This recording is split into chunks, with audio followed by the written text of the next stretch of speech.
আসসালামু আলাইকুম। কেমন আছেন আপনারা সবাই? তো আজকে কিন্তু আমি একটু ডালের ভর্তা বানিয়েছিলাম। ভর্তাটা খেতে কিন্তু ভালোই লাগে। তো ডালটা কিন্তু বসিয়ে আমি হলুদ, লবণ আর ধনিয়া দিয়ে দিয়েছিলাম, দিয়ে ডালটা সেদ্ধ করে নিয়েছি আর পানিটা কিন্তু শুকিয়ে নিয়েছি। তো এখানে দেখেন আমার ডালটা সিদ্ধ হওয়ার পরে আমি নিয়ে নিয়েছি পেঁয়াজ, তারপরে শুকনো মরিচ, তারপরে ধনিয়া পাতা আর দিয়েছি আমি পেঁয়াজের পাতা, ঘরে ছিল।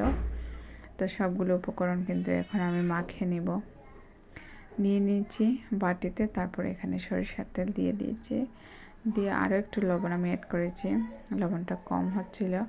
তো এখন কিন্তু মেখে নিলেই আমার ভর্তা রেডি হয়ে যাবে। এই ডালের ভর্তাটা কিন্তু ভালোই লাগে খেতে। আপনারা কে কে খেয়েছেন এভাবে ডালের ভর্তা? অবশ্যই জানাবেন। কেমন আছেন আপনারা সবাই সেটাও জানাবেন।